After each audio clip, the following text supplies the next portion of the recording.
Sometimes you start with one vision and then you see other things along the way, and you can incorporate these new ideas into the original vision.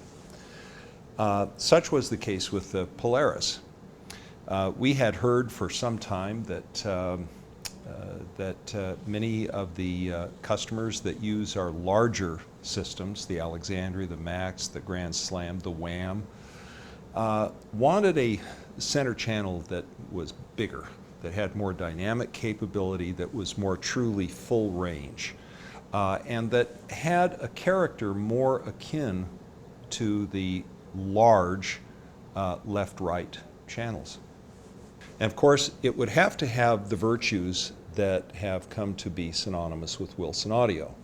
It would have to have some acknowledgement and correction for propagation differentials in the mid-range, low frequencies, and high frequencies.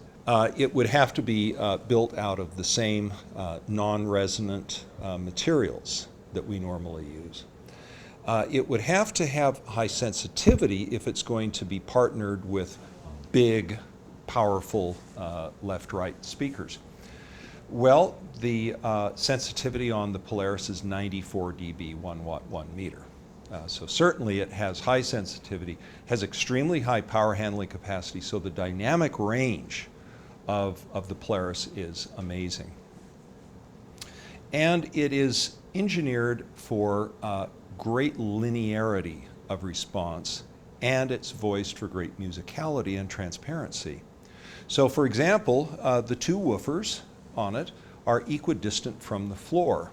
So you don't have differential comb filtering from the woofers as you have with all tall loudspeakers that have multiple woofers, be they from Wilson Audio or any other manufacturer. It's a challenge to correct for that. We have done so successfully with our products, but still, theoretically, it's a characteristic of that architecture, of the tall architecture, which the Polaris completely avoids, much to its benefit. But as development of this product progressed, and we were seeing just how remarkably musical it is, I started thinking of it as a left-right system as well as a center channel. And I started going back in memory and thinking of systems of back in the 60s, in the early and mid-60s. Back then, it was popular to have large console systems, speakers that were much larger and more powerful than bookshelf speakers, that were limited in height so that they could fit under the standard 39-inch window sill height in American building architecture. And so there were some really elegant speakers that were designed around that. James B. Lansing had the Olympus, and University had a model. I don't remember the name of it. I remember my girlfriend's father had a pair of them, and I liked them very much. And Bozak had a couple of models, the B302 and the B305. And they all had this kind of a low boy architecture to them. And then, of course, Edgar Vilcher and the bookshelf speaker acoustic suspension guys got in. And next thing you know, everybody wanted little speakers that had full bass and not real good dynamics. And so these console height speakers fell out of favor, and time went by. High-end audio was born, and over a period of time, statement models from the various manufacturers grew in stature and performance. What was forgotten, though, was a primary virtue of the low format, low profile, high performance loudspeaker.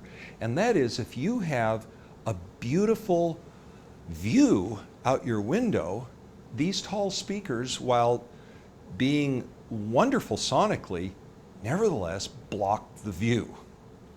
And it may not be a window that you don't want blocked, it may be a Cézanne. It may be some other fine painting or photograph that you don't want to have blocked.